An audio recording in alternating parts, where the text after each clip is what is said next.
தகப்பனே, சர்வ வல்லமை உள்ள எங்கள் ஆண்டவரே, இந்த அருமையான நேரத்திற்காக உமக்கு ஸ்தோத்திரம். கிருபையுள்ள கரத்தில் எங்களை தாழ்த்துகிறோம். தேவனாகிய கர்த்தர் எங்களுக்கு கொடுத்திருக்கிற இந்த சந்தர்ப்பத்திற்காக நன்றி. இந்த நாளிலே நாங்கள் கூடி வரும்படி நீர் பாராட்டின தயவுக்காக ஸ்தோத்திரம்.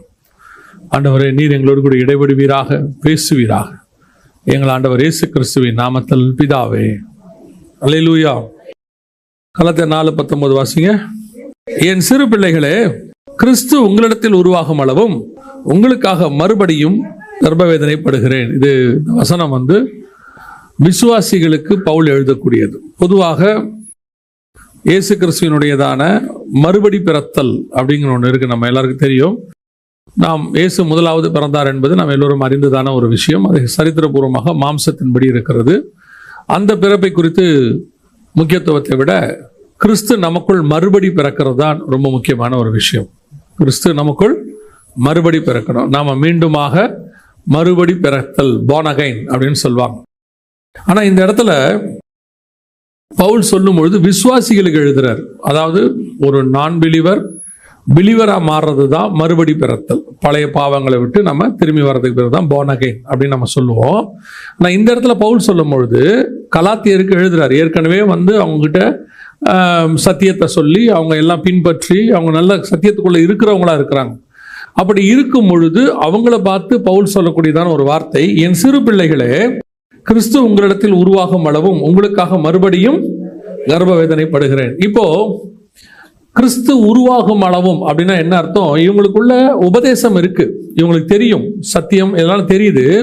ஆனால் இன்னும் என்ன செய்யல? கிறிஸ்து ஃபார்ம் ஆகல அவங்களுக்குள்ள. கிறிஸ்து என்ன செய்யல? சிலருக்குலாம் பார்த்தீங்கன்னு சொன்னால் உருவான மாதிரியே இருக்கும். திருமணமான ஒரு 2-3 மாதத்துக்கு உருவான மாதிரியே இருக்கும். அதுக்கப்புறம் அவங்க நினச்சிக்கிட்டு இருப்பாங்க, ஓ உருவாயிருச்சு போல அப்படின்னு சொல்லிட்டு. அப்புறம் போய் செக் பண்ணோம்னா அது என்ன இருக்காது? குழந்தையாக இருக்காது, ஒரு மெடிக்கல் இஷ்யூவாக இருக்கும். இப்போ திருப்பி குழந்தை என்ன செய்யணும்? அவங்க ஒரு எண்ணத்தில் இருப்பாங்க, உருவாயிருச்சுன்னு. அந்த தாட்டில் தான் பவுல் இருக்கிறாரு. இவங்களுக்குள்ள என்ன இருக்கிறாரு? இவங்க மறுபடி பிறந்துட்டாங்க, இவங்க கிறிஸ்துவுக்குள்ள இருக்கிறாங்க அப்படின்ட்டு. இப்போ அவர் சொல்றாரு, என் சிறு பிள்ளைகளே, கிறிஸ்து உங்களிடத்தில் உருவாகும் அளவு உங்களுக்காக மறுபடியும் கர்ப்பவேதனைப்படுகிறேன். ஃபர்ஸ்டே நான் உங்களை சுமந்து குழந்தைய பெற்ற மாதிரி இருக்கு. ஆனால் இப்போ என்ன செய்யல? அது குழந்தையா இல்லை, நீங்க ஃபார்ம் ஆகலை. இப்போ திருப்பி நான் உங்களை என்ன செய்ய வேண்டியிருக்குது? திருப்பி ஃபார்ம் ஆகி திருப்பி நான் கர்ப்பவேதனைப்படுகிறேன் அப்படின்னு சொல்றார். அப்படின்னா என்ன அர்த்தம்? ஒரு சபைக்கு உபதேசம் கொடுக்கப்படுகிறது. அந்த உபதேசத்தில் அந்த சபை நிலைத்திருக்க வேண்டும். உபதேசத்தை கேட்கறதுனால் மாத்திரமல்ல, அந்த உபதேசத்தில் சபை என்ன செய்யணும்? நிலைத்திருக்கணும். நிலைத்திருந்து அவங்களுக்குள்ள கிறிஸ்து உருவானா மட்டும்தான் அந்த உபதேசத்துக்கு. இப்போ கர்த்தருடைய வார்த்தைக்கு வித்துன்னு ஒரு அர்த்தம் இருக்கு பைபிள்ல, இல்லையா? அந்த வித்துங்கிறது வசனம். அவருடைய வித்து அவனுக்குள் தரித்திருக்கிறது. அப்படின்னா அந்த வசனம் உள்ள வந்துருச்சு, வித்து வந்துருச்சு, ஆனா ஃபார்ம் ஆகல.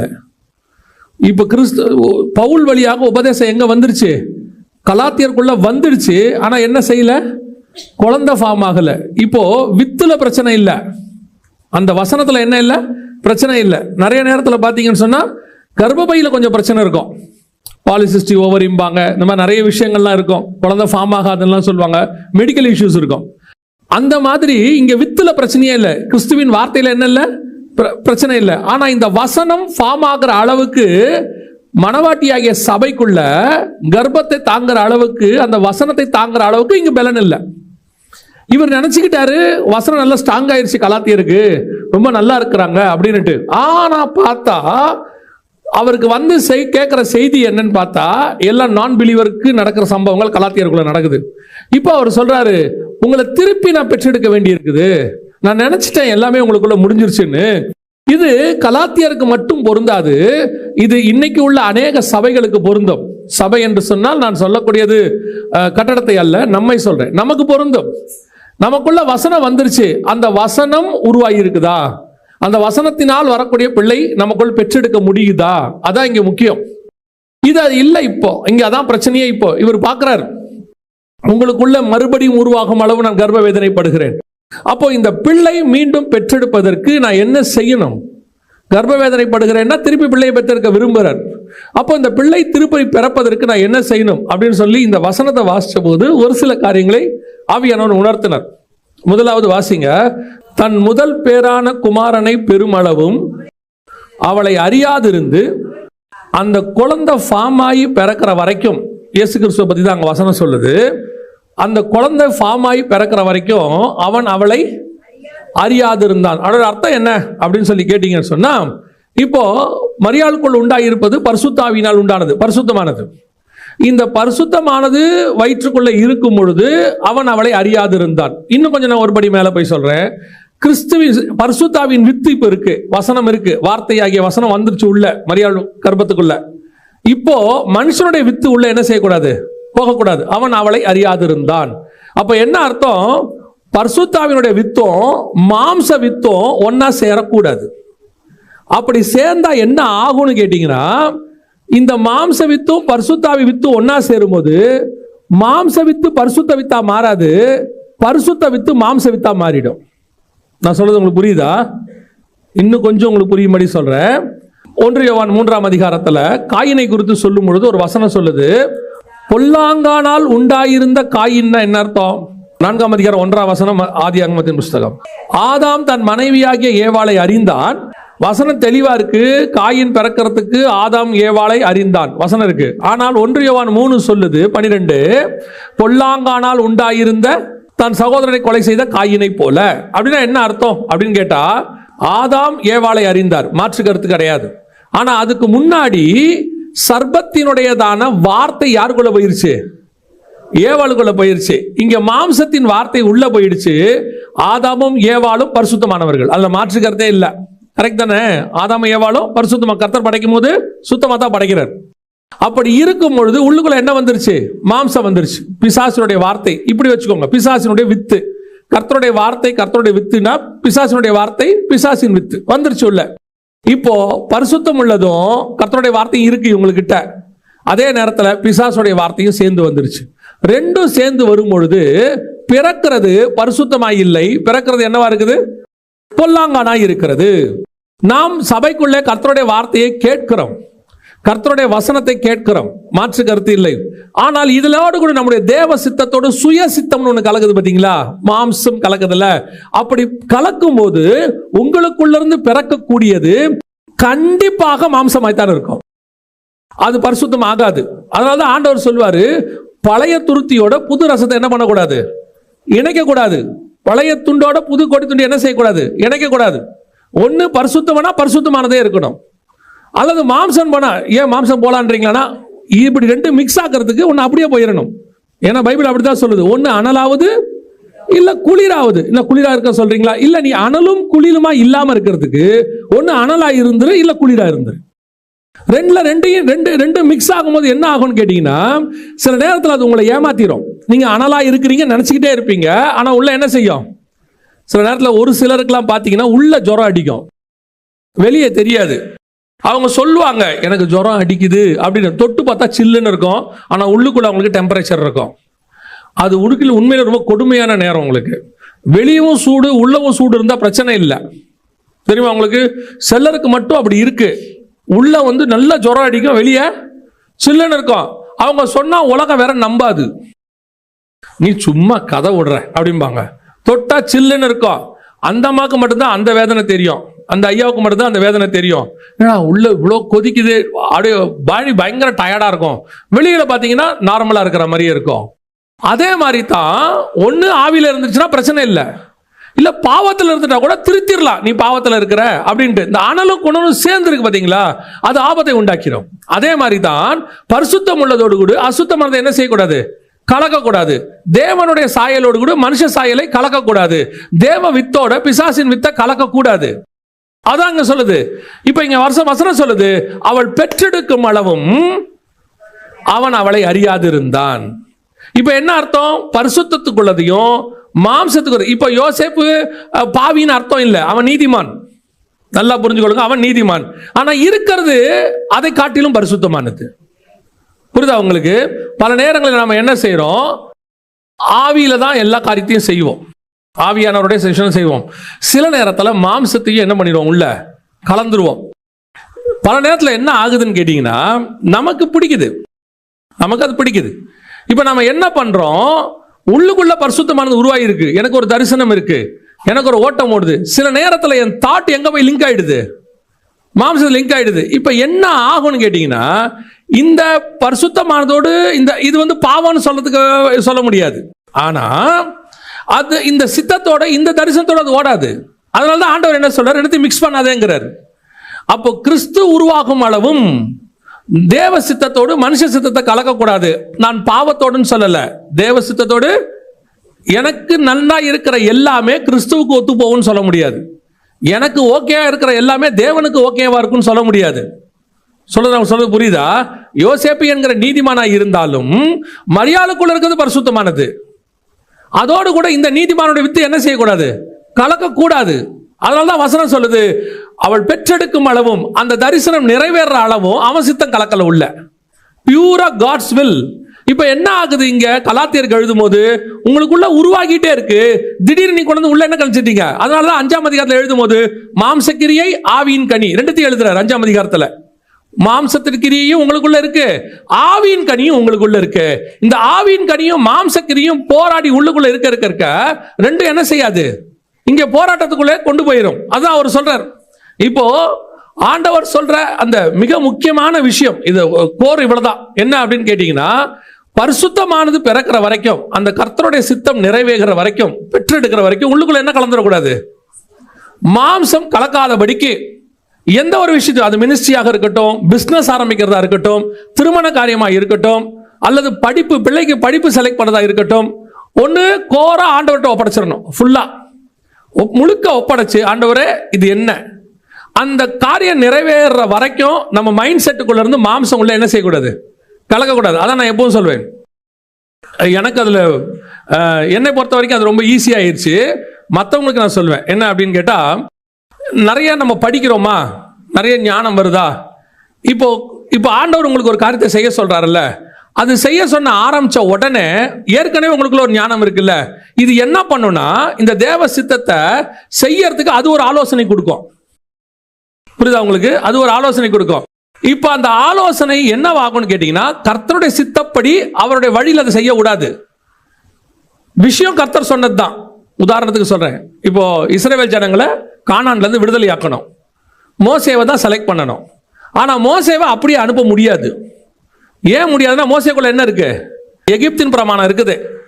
இப்போ அனுப்புனா அவர் என்ன பண்ணுவாரு, பார்வோன் கூட உட்கார்ந்து என்னத்தை பேசுவாரு, எகிப்தின் பிரமாணத்தை பேசுவாரு. அதுல அவர் வாக்கில் வல்லவர், அடிச்சு நவுத்திடுவாரு. ஆனா இப்ப கர்த்தருக்கு தேவை, பார்வோன் இடத்துல எகிப்தின் பிரமாணத்தை பேசுகிற மோசே வேண்டாம், பார்வோன் இடத்துல நியாய பிரமாணத்தின்படி இவருடைய சித்தத்தின்படி பேசுற ஆள் ஒருத்தன் வேணும். இவர் சொல்றதை பேசணும். இப்ப அதுக்கு என்ன பண்ண வேண்டியிருக்கு, இப்போ மோசையை எம்டி பண்ண வேண்டியிருக்கு, ஜீரோ ஆக்க வேண்டியிருக்கு. அதுக்கு ஒரு 40 வருஷம் எடுத்துக்கிச்சு. 40 வருஷம் கொண்டு போய் இங்க அவர் ஃபுல்லா திக்குவாயி மந்தனாவாயி என்னால முடியாதுங்கிற இடத்துக்கு வந்த உடனே இப்ப சொல்றாரு, இப்போ நான் என்னுடைய வல்லமையை உனக்குள்ள பிக்ஸ் பண்றேன், இப்போ இஸ்ரவேல் ஜனங்களை விடுதலை ஆக்கலாம், ஆனா உன் மெத்தட்ல இல்ல, என் மெத்தட்ல. அது மட்டும் மோசே கிட்ட பழைய எகிப்தின் பிரமாணம் இருந்தா அவனுக்கு தெரியும், இவங்கிட்ட இந்த ரதம் இருக்கு, இவங்கிட்ட இந்த மாதிரி ஒரு பவர் இருக்கு, இவனை இப்படி பண்ணாதான் முடியும். ஏன்னா அந்த அறிவு எங்க வேலை செய்யுதுன்னா, எரிகோவுக்கு போகும்போது வேலை செய்யுது, யோசுவாவுக்கு, அப்புறம் ஆயி பட்டதுக்கு போது வேலை செய்யுது, ஒவ்வொரு இடத்துக்கு போகும்போது வேவுக்கார அனுப்பணும். இந்த ஐடியாலாம் வருது இல்ல, இதெல்லாம் உலக ஐடியா, கர்த்தர் சொன்னது இல்ல. உபாகமத்துல சொல்வாரு, உங்க பேச்ச கேட்டுதான் நான் வேவுக்காரனை அனுப்பினேன் பாரு. இந்த திட்டம் எப்படி வந்துச்சு? இதுக்கு முன்னாடி எந்த இடத்துக்குள்ளேயும் அவங்க உள்ள போறதுக்கான வேவுக்காரர் அனுப்பல, இன்ன வழியாய் போவோம், இப்படி பிடிப்போம், எந்த ஐடியாவும் கிடையாது. ஆண்டவர் சொல்வாரு போ, அவ்வளவுதான், வா, வந்துருவாரு. இங்க என்ன பிரச்சனை இருக்குது, எனக்குள்ள ஒரு மைண்ட் ஒன்று இருக்கு, ஏற்கனவே படிச்சது இருக்கு, ஏற்கனவே நான் உலகத்தை நடத்தி இருக்கிறேன். இப்ப இந்த இடத்துல ஒரு வார்த்தை அவர் சொல்றாரு பாருங்க, வாசிங்க. கலாத்தியர்கள் 4ஆம் அதிகாரம் 2வது வசனம் வாசிங்க. தகப்பன் குறித்த காலம் வரைக்கும் அவன் காரியக்காரருக்கும் வீட்டு விசாரைக்காரனுக்கும் இந்த பிள்ளை பிறக்குது. ஆனா பிறந்த பிள்ளையை எடுத்த உடனே பரிசுத்தமா எடுத்து பயன்படுத்த முடியல. பவுல் சொல்றாரு, ஒரு குறிப்பிட்ட காலம் வரைக்கும் அது என்ன பண்ணும், கீழ்ப்படிஞ்சிருக்கும். யாருக்கு கீழ்ப்படிஞ்சிருக்கும்? காரியக்காரனுக்கும் வீட்டு விசாரணைக்காரனுக்கும். ஒரு காலகட்டம் வரைக்கும் அது அடிமைப்பட்டு இருக்கும். அதுக்கு முந்தின வசனம் வாசிங்க. அவன் எஜமான் தான் அந்த வீட்டுக்கு. இப்ப ஈசாக்கு பிறக்கிறாரு, அதான் எழுதுறாரு, ஈசாக்கு எஜமானா இருந்தும் அவன் சிறு பிள்ளையா இருக்கும் காலம் வரவும் அவனுக்கும் அடிமையானவனுக்கும் இஸ்ரவேலுக்கும் ஈசாக்குக்கு என்ன இல்ல, வித்தியாசமே இல்ல. ரெண்டு பேரும் குழந்தையில ஒன்னா தான் இருக்காங்க. ஒரே மாதிரி தான் வளர்க்கப்படுறாங்க. அந்த வீட்டில் ஒரு விசாரணை கர்த்தன் இருக்கிறான். யாரு? எலியேசர்னு ஒருத்தர் இருக்கான். அந்த வீட்டில் தாதிமார் இருப்பாங்க. அவங்க கிட்ட பிள்ளையை கொடுத்துருவாங்க. 2 பிள்ளையும் வளர்க்கப்படும். ஆனால் விடுதலையாக்கப்படுதல்னு ஒன்று இருக்கு. அது வரைக்கும் 2மே எப்படி இருக்கும்? அடிமைத்தனத்துக்குள்ள இருக்கும். அதோட அர்த்தம் என்னன்னா, குறிப்பிட்ட காலம் வரைக்கும் நீங்க உலகத்துக்குள்ள தான் இருப்பீங்க. அந்த உலகத்தின் ஞானம் இருக்கும். அதுக்குள்ள தான் வளர்ந்து வருவீங்க. பிறக்கும் போது பரிசுத்தமானது கலக்கக்கூடாது. அது ஃபர்ஸ்ட் பாயிண்ட். இது 2வது பாயிண்ட். பிறந்த பிறகு அந்த தேவ சித்தத்தை கர்த்தர் உங்களுக்குள்ள சொன்ன பிறகு அது வரைக்கும் உங்களுக்குள்ள இருக்கிற பழைய காரியங்கள் இருக்கும். கொஞ்சம் மோசேக்குள்ள இருந்த மாதிரி இந்த உலகத்துக்குள்ள இருக்கிற மாதிரி இருக்கும். இப்ப பிரச்சனை என்னன்னா, உங்களுக்குள்ள கர்த்தர் சொன்ன காரியத்தை நீங்கள் செய்யும் போது இது என்ன செய்யும்? இந்த பழைய அடிமைத்தனத்துக்குள்ள இருந்து என்ன செய்யும்? எட்டி பார்க்கும். அந்த ஞானம் கொஞ்சம் எட்டி பார்க்கும். கொஞ்சம் பிசினஸ் மைண்ட் வரும். கொஞ்சம் நீங்க படிச்சதான உலகத்தினுடைய ஞானம் வரும். இது என்ன செய்யும்னா, உங்களை அந்த அடிமைத்தனத்துக்குள்ள இருந்து கொண்டு வந்து அந்த அடிமைத்தனத்துடைய காரியம், அதாவது பழையது காரியம், நீங்க தேவ சித்தத்தை செய்ய வரதுக்கு முன்னாடி உள்ள காரியம் இன்னும் இருக்கும் உங்களுக்குள்ள. கர்த்தரே அது பண்ணியிருக்கிறார் ஒரு குறிப்பிட்ட காலம் வரைக்கும். ரோமருக்கு எழுதும் போது ஆண்டவர் சொல்றாரு 8ஆம் அதிகாரத்துல, இந்த மாம்சத்துக்குள்ள கர்த்தர் என்ன பண்ணியிருக்கிறாரா, அந்த சிருஷ்டியை அடக்கி வச்சிருக்கிறாரா. அது சிருஷ்டித்தவராலே அப்படி ஆயிற்று. அப்படி அர்த்தம் என்னன்னா, உங்களை எண்ணி ரட்சிக்க போறாரு. விஷனோட தான் கொண்டு வந்தாரு. தாயின் கருவில் உருவாகும் பொழுதே தீர்க்கதரிசியா செலக்ட் பண்ணிட்டாரு. மினிஸ்ட்ரி சொல்லிட்டாரு. எல்லாமே ஓகே தான். ஆனால் உங்களை பயன்படுத்துகிற காலகட்டம் வரைக்கும் மாயைக்குள்ளே அது கீழ்பட்டு இருக்கும். அதைத்தான் அவர் எழுதுறாரு. ஒரு குறிப்பிட்ட காலம் வரைக்கும் அவன் எஜமானா இருந்தாலும் அவன் வீட்டு விசாரணை கட்டணத்தில் என்னவா இருக்கணும்? அடிமைப்பட்டிருக்கணும், கீழ்பட்டு இருக்கணும். அப்படித்தான் இருக்கிறோம். 18 வயசுல ரட்சித்தாரு, 25 வயசுல மினிஸ்ட்ரி கூட்டு வந்தாரு. அந்த 25 வயசு வரைக்கும் நீங்க உலகத்துக்குள்ள என்ன பண்ணிருக்கிறீங்க? கீழ்பட்டு இருக்கிறீங்க. உலகத்தின் ஞானம் இருக்கு, அங்கே படிச்ச படிப்பு இருக்கு, அங்கே உள்ள காரியங்கள் எல்லாம் இருக்கு. ஆனா இப்ப கர்த்தர் சொல்லக்கூடியது, அதை வச்சுட்டு என்ன செய்ய முடியாது? நீ சேர்ந்து எதுவுமே செய்ய முடியாது. ஆனால் குறிப்பிட்ட காலம் வரைக்கும் அப்படித்தான் இருக்கணும். You must obey.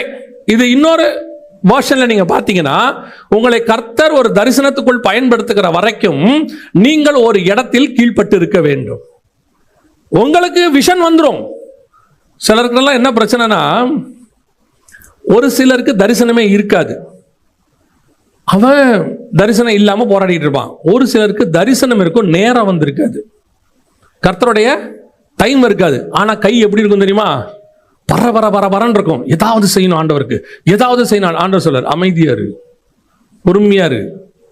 இல்ல, அந்த நேரத்தில் தான் நமக்கு என்ன தோணும்னா, இயேசு இன்னைக்கு வந்துருவார்ல, அதுக்குள்ள ஏதாவது பண்ணணும்ல. ஆண்டவர் சொல்றார், எப்போ வருவேன்னு எனக்கே தெரியும். உனக்கு தரிசனம் கொடுத்துருக்கேன்ல, அதுக்குள்ள நீ 1 மணி நேரம் வேலை செய்யறவனா இருக்கலாம், 2 மணி நேரம் வேலை செய்யறவனா இருக்கலாம். உன்னை எதுக்கு அமைச்சிருக்கேன்னு எனக்கு தெரியும். ஸோ அந்த ரைட் டைம் வரைக்கும் என்ன செய்ய? பொறுமையா கீழ்பற்று. சபைக்கு ஒரு குறிப்பிட்ட காலகட்டம் வரைக்கும் இங்க கொடுக்கப்படுகிற உபதேசத்தை கேட்டுக்கிட்டு இருங்க. உங்களுக்கு இப்பயே தோணும், என்ன பயன்படுத்த மாட்டேங்கிறாங்களே, எனக்கு எவ்வளவு தரிசனம் இருக்கு, வரம் இருக்கு. ஆண்டவர் சொல்வாரு, உனக்கு எல்லாம் இருக்கு, இப்போ பொறுமை இல்லை. உன்னை விட்டோம்னா நீ தீர்த்துருவ. இப்போ டேம்ல தண்ணி வருதுன்னு வச்சுக்கோங்களேன், வெள்ளம் அடிச்சுட்டு வருது. அவங்க என்ன பண்ணுவாங்கன்னா, அந்த டேம்ல தண்ணியை ஃபுல்லா என்ன பண்ணிடுவாங்க? ஸ்டோர் பண்ணிடுவாங்க. வந்த உடனே ஃபுல் ஃபோர்ஸை திறந்து விட மாட்டாங்க. அப்படியே கொஞ்சம் கொஞ்சமாக தான் திறந்து. ஏன் தெரியுமா? அந்த திறக்கும் போறதுக்கு முன்னாடி அனௌன்ஸ் பண்ணுவாங்க, திறக்க போறோம், கரையில் இருக்கிறவங்க ஓரம் போயிடுங்க. ஏன்னா இந்த தண்ணியை அப்படியே விட்டோம்னா, இது தண்ணி யூஸ்ஃபுல்லான தண்ணி, தேவையான தண்ணி. ஆனா திறந்து விட்டோம்னா வெள்ளமா மாறிடும், அடிச்சுக்கிட்டு போயிடும். அதனால என்ன பண்ணுவாரு, ஒரு குறிப்பிட்ட அளவுக்கு டேம்ல நிக்க வச்சுட்டு உங்களை அங்கிருந்து சேனலைஸ் பண்ணி விடுவாரு. இப்படி பொறுமையா போ, அப்படியே போனா உன்னை குடி தண்ணியா மாத்திரலாம், அப்படியே போனா உன்னை அக்ரிகல்ச்சருக்கு யூஸ் பண்ணிக்கலாம், அப்படியே போனா அடுத்த கட்டத்துக்கு உன்னை பயன்பெறுகிற ஆறா மாத்திரலாம். இல்ல உன் வேகத்துக்கு தான் விடணும்னு நினைச்சா நீ வெள்ளமா மாறிடுவ. அநேகரை அடிச்சுக்கிட்டு போயிடும். ஏங்க மினிஸ்ட்ரி தானே பண்றேன்? இல்ல, மினிஸ்ட்ரி பண்ணுவோம், தப்பா பண்ணுவோம். இப்போ சீஷர்கள் கேட்கறாங்க, கர்த்தர்கிட்ட வல்லமை இருக்குன்னு சீஷர்களுக்கு தெரிஞ்சிருச்சு. இப்போ ஒரு பிரச்சனை வருது. ஒரு கிராம வழியா கடந்து போறாங்க. சமாரியாவில இருந்து அப்படி கிராம வழியா கடந்து எருசலேமுக்கு போறாங்க. போற வழியில அந்த கிராமத்தின் ஜனங்கள் அவரை தடுத்தார்கள். சீஷர்கள் என்ன கேட்டாங்க? வானத்திலிருந்து அக்கினி இறக்கி. ஏன் ஏன் சரி, அப்படி செய்யறது சரியான்றீங்களா தப்புன்றீங்களா? வானத்திலிருந்து அக்கினி இறக்கி செய்யறது தப்பா சரியான்றீங்களா? நீங்க தப்புன்னீங்கன்னா அவன் ஆண்டவருக்கு ஒரு வசனம் சொல்லுவான். ஆண்டவருக்கே சொல்லுவான். என்ன வசனம் சொல்ல தெரியுமா? எலியா இறக்கலையா? இறக்கி பச்சிக்கலையா? அதே மாதிரி இறக்கி போடும்.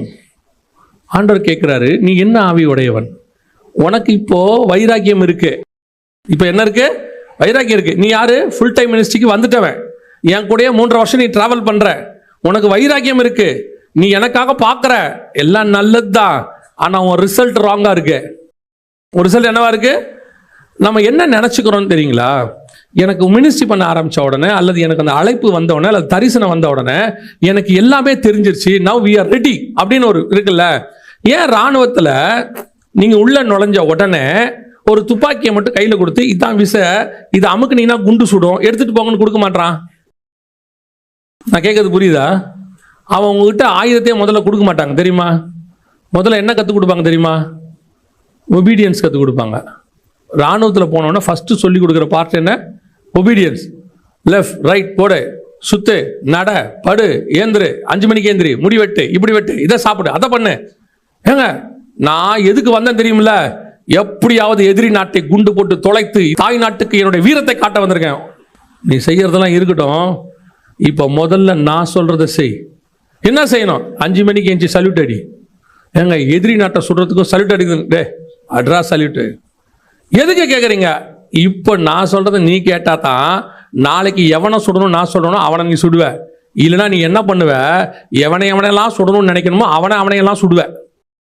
உனக்கு தெரியாது இல்ல, கையில துப்பாக்கி இருக்கு, நாட்டுப்பற்று இருக்கு, எவனை பார்த்தாலும் சுடுவ.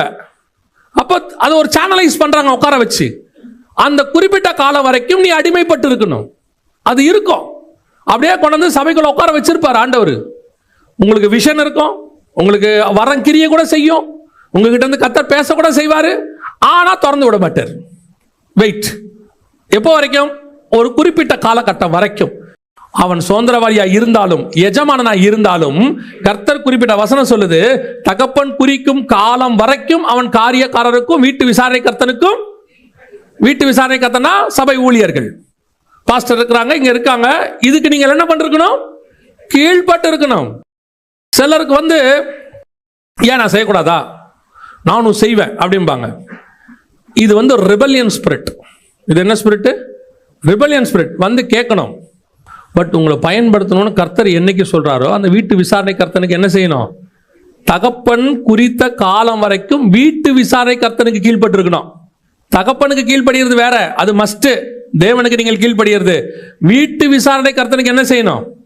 கீழ்படணும். இந்த பரலோகம் எதை பார்க்குதுன்னா, நீங்க சவுலுக்கு கீழ்ப்படிஞ்சிருக்கிறீங்களா இல்ல சாமுவேலுக்கு கீழ்ப்படிஞ்சிருக்கிறீங்களான்றது முக்கியம் இல்ல, கீழ்ப்படிஞ்சிருக்கீங்களான்றதுதான் முக்கியம். உங்க கீழ்ப்படிதல தான் பரலோகம் எதிர்பார்க்குது குறிப்பிட்ட காலகட்டம் வரைக்கும். அவன் சவுல், நான் ஏன் கீழ்ப்படினோம்? நான் உன்னை ராஜாவாக்க போறேன் தாவீது, ஆனா சவுல் செத்த பிறகுதான் ஆக்குவேன். சவுல் சாவர வரைக்கும் நீ என்ன பண்ணணும்? அடங்கி இருக்கணும், பொறுமையா இருக்கணும். உன்னை ஆக்குவேன், ஆக்குற வரைக்கும் நீ பொறுமையா இருக்கணும். இங்க என்ன நடக்குது அப்படின்னு கேட்டீங்கன்னா, போய் அதுதான் தாவீதுக்கும் அப்சலோமுக்கும் உள்ள டிஃபரன்ஸ். அதான் தாவீதுக்கும் மற்றவங்களுக்கு உள்ள டிஃபரன்ஸ். அந்த பொறுமையா அப்படி வெயிட் பண்றான் பாருங்க. தகப்பன் வீட்டு விசாரணை கர்த்தனுக்கு கீழ்பட்டிருக்கிற காலகட்டம் வரைக்கும் என்ன செய்யணும்? கீழ்பட்டிருக்க வேண்டும். இது ஃபர்ஸ்ட். இது 2வது பாயிண்ட். ஃபர்ஸ்ட் பாயிண்ட், உருவாகும் அளவும் மாம்சம் கலக்கக்கூடாது. 2வது பாயிண்ட், இந்த பர்டிகுலர் டைம், கர்த்தர் ஃபிக்ஸ் பண்ற டைம் வரைக்கும் நீங்க என்ன செய்யணும்?